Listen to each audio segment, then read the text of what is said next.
Can a garage band from Boise, Idaho find fame and fortune? And can a male lead singer with a ponytail become a teenage heartthrob? And can all this be the result of one of rock's most notorious songs?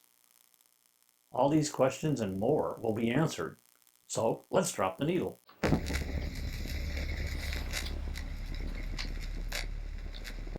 This band was formed in Boise, Idaho in 1958. The leader played keyboards, and the lead singer played sax. But more about them in a minute. What about that notorious song? It's called Louie Louie, and another band went on to fame with it. They were the Kingsmen.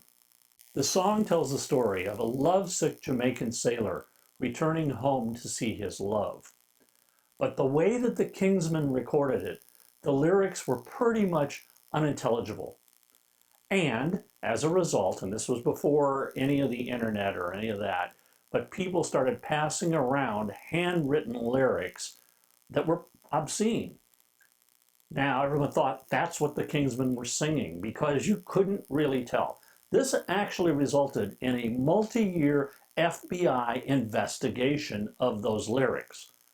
But even the FBI couldn't come to a determination about what they were really saying. According to Wikipedia, Louie Louie is one of the world's most recorded songs, with somewhere between 1,500 and 2,000 recordings of it out there. The song only has 3 chords, and every garage band had to play it. I know my band, The Darkness, we did. It was a simple song, but yeah, it connected with audiences anytime you played it. In 1963, the same month that the Kingsmen were recording Louie Louie, that band, with the leader playing organ and the vocalist with the ponytail, they also recorded Louie Louie in the same studio that the Kingsmen did. And that band was Paul Revere and the Raiders. They played throughout the Northwest. Although Paul Revere and the Raiders' version of Louie Louie did not achieve the notoriety of the Kingsmen, there are rumors that there are some raunchy lyrics buried underneath the guitar solo. In 1965, they had a record contract and they moved to Los Angeles. They released their first album for Columbia Records and it was called Paul Revere and the Raiders, Here They Come. It features Louie Louie, You Can't Sit Down, Ooh Papa Doo, and my favorite, Sometimes. A major breakthrough happened when Paul Revere and the Raiders were picked by Dick Clark to be a regular on his daytime brand new TV show called Where the Action Is. Their stage outfits were modeled on Revolutionary War uniforms, and Mark Lindsay wore his hair in a ponytail, like folks wore during the Revolutionary War. This is one of the earliest bands I saw growing up just outside of Chicago at the famed Airy Crown Theater. They were great. And yes, in the darkness, we copied Paul Revere and the Raiders' looks with the white pants, the suede boots, but the military jackets we actually copied from the Beatles' appearance in Shea Stadium. We had a good look, and we definitely played a bunch of Paul Revere and the Raiders songs in our set. In 1966, guitarist Drake Levin leaves because he's drafted into the military, and he's replaced by a guitarist, Jim Valley, who's known as Harpo.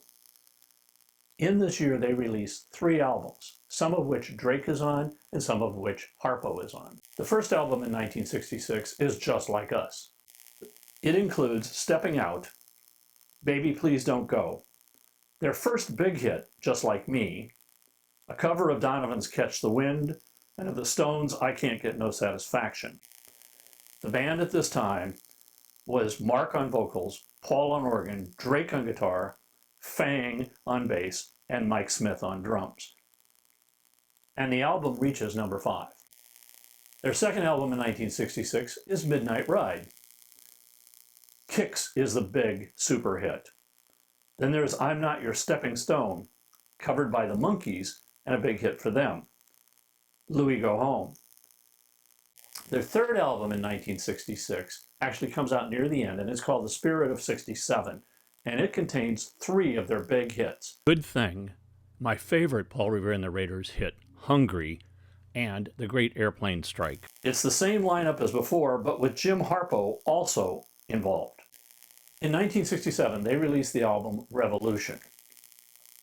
It's got 2 hits on it, Him or Me, What's It Going to Be, and I Had a Dream.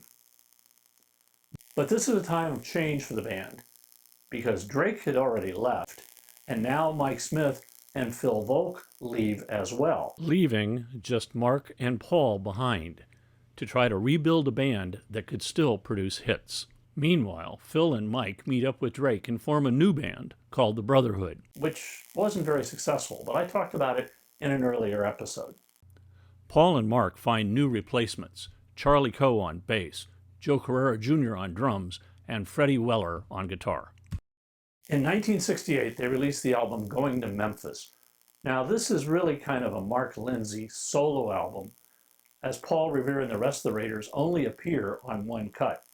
But it does contain the hit, Peace of Mind. In 1969, they released the album called Alias Pink Putz. And it's called that because they thought that that way that it may actually get picked up and played on FM radio. Now, an interesting side note, in 1969, Paul Revere and the Raiders were invited to play at Woodstock. And for some reason, they declined. So what happened to this hit machine? Well, the hits dried up. They found themselves no longer in favor. They were once hip, but now they were being viewed as a bubblegum act. Tensions rose between Mark and Paul.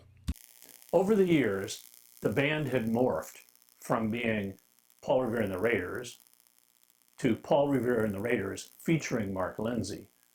And in 1975, Mark decides to leave the group and pursue a solo career. And he has kept performing up until COVID started. And he has said that he is looking forward to getting back on the road as soon as he can.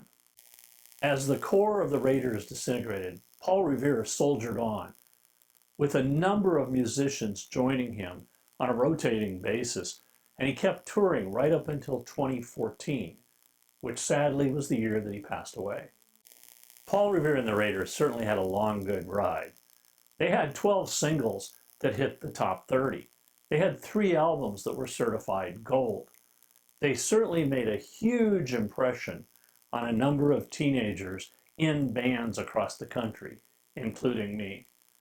So as they ride off into the sunset, go pull out or go listen to a copy of Midnight Ride and keep it rocking. If you like this episode, hit the like button, and you can also leave me a comment down below, and I'll respond to you. If you subscribe, we'll let you know when future episodes come out.